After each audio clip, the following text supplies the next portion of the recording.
رب کی محبت میں امتحان ایک گہری حقیقت۔ زندگی ایک مسلسل آزمائش ہے۔ ہر سانس، ہر لمحہ، ہر دن ہمیں نئے امتحانات کے ساتھ پیش کرتا ہے۔ یہ دنیا اللہ کا بنایا ہوا ایک نظام ہے جہاں ہر انسان کو آزمایا جاتا ہے۔ مگر کچھ آزمائشیں خاص ہوتی ہیں، وہ آزمائشیں جو اللہ کی محبت میں دی جاتی ہیں، ان کا مقام بلند ہوتا ہے اور ان کے اثرات دل و روح پر گہرے ہوتے ہیں۔ اللہ کی محبت کے معنی۔ اللہ کی محبت کا مطلب یہ نہیں کہ ہمیں ہمیشہ خوشیاں ہی ملیں گی یا ہماری زندگی میں کوئی غم نہیں آئے گا، بلکہ یہ محبت ہمیں مضبوط بناتی ہے، ہماری روحانی ترقی کا ذریعہ بنتی ہے۔ اللہ اپنی محبت کا اظہار مختلف طریقوں سے کرتا ہے۔ کبھی وہ ہمیں نعمتوں سے نواز کر آزماتا ہے اور کبھی مصیبتوں اور مشکلات کے ذریعے۔ اللہ کی محبت میں آزمائش کیوں؟ اللہ اپنے بندوں کو آزمائشوں میں ڈال کر ان کا ایمان اور خلوص پرکھتا ہے۔ یہ دنیا ایک امتحان گاہ ہے اور انسان کو یہاں اپنے عمل کے ذریعے ثابت کرنا ہوتا ہے کہ وہ اللہ کا کتنا وفادار اور مخلص بندہ ہے۔ جیسے ایک استاد اپنے شاگرد کی صلاحیت کو پرکھنے کے لیے امتحان لیتا ہے، اللہ بھی اپنے بندوں کو مشکلات میں ڈال کر دیکھتا ہے کہ وہ کس حد تک صبر اور شکر کا دامن تھام سکتے ہیں۔ قرآن و حدیث کی روشنی میں آزمائش۔ اللہ تعالیٰ نے قرآن پاک میں واضح طور پر فرمایا ہے، کیا لوگوں نے یہ سمجھ رکھا ہے کہ وہ یوں ہی کہہ دیں گے کہ ہم ایمان لے آئے اور انہیں آزمایا نہ جائے گا؟ یہ آیت ہمیں یاد دلاتی ہے کہ ایمان لانے کا مطلب صرف زبان سے اقرار کرنا نہیں، بلکہ عمل اور صبر کے ذریعے اس کا ثبوت دینا ہے۔ حدیث مبارکہ میں بھی نبی کریم نے فرمایا، جب اللہ کسی بندے سے محبت کرتا ہے تو اسے آزمائش میں مبتلا کرتا ہے۔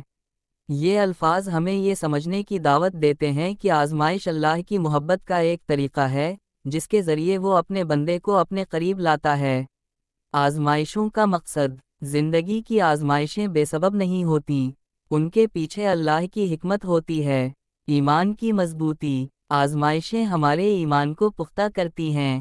جب بندہ مشکلات میں صبر کرتا ہے تو اس کا دل اللہ کی طرف زیادہ جھکتا ہے۔ روح کی پاکیزگی۔ یہ مشکلات ہمیں اللہ سے دعا کرنے اور اپنے گناہوں کی معافی مانگنے پر مجبور کرتی ہیں۔ یوں ہمارا دل صاف اور روح پاک ہوتی ہے۔ عزم اور حوصلہ۔ ہر آزمائش بندے کو مضبوط اور پختہ بناتی ہے۔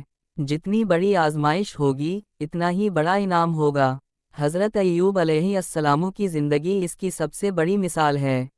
انہیں سخت ترین آزمائشوں سے گزرنا پڑا، مگر ان کے صبر اور حوصلے کی بدولت اللہ نے انہیں نہ صرف صحت بلکہ کئی گنا زیادہ نعمتوں سے نوازا۔ صبر اور شکر کی اہمیت۔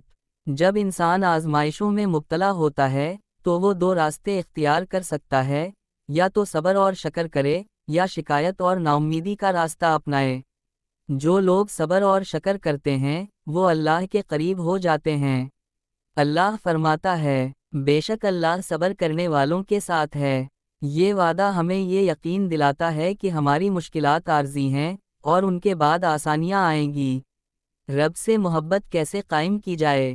اللہ پر مکمل یقین۔ زندگی کے ہر موڑ پر یہ یقین رکھیں کہ اللہ ہمارے لیے بہتر ہی چاہتا ہے۔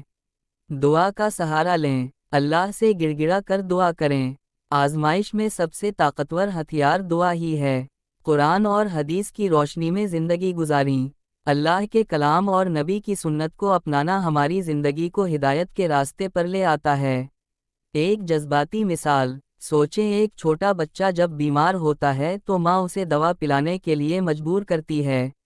وہ دوا کڑوی ہوتی ہے اور بچہ اسے پسند نہیں کرتا، مگر ماں جانتی ہے کہ وہ دوا اس کی صحت کے لیے ضروری ہے۔ اسی طرح اللہ بھی ہماری زندگی میں مشکلات لاتا ہے جو بظاہر کڑوی لگتی ہیں، مگر وہ ہماری روحانی صحت کے لیے ضروری ہوتی ہیں۔ آزمائش کے بعد انعام۔ اللہ کی محبت میں دی گئی آزمائش کے بعد ہمیشہ انعام ہوتا ہے۔ یہ انعام کبھی دنیا میں ملتا ہے اور کبھی آخرت میں۔ اللہ اپنے بندوں کو ان کی محنت اور صبر کا بہترین بدلہ دیتا ہے۔ اختتامی دعا۔ یا اللہ، ہمیں آزمائشوں میں صبر عطا فرما، ہماری مشکلات کو ہماری کامیابی کا ذریعہ بنا اور ہمیں اپنی محبت میں سرخرو کر دے۔ آمین۔ یہ تحریر لوگوں کو گہرائی سے سوچنے اور اپنے رب کے قریب ہونے کی ترغیب دے گی۔ یہ ان کے دلوں کو چھوئے گی اور ان کے ایمان کو مضبوط کرے گی۔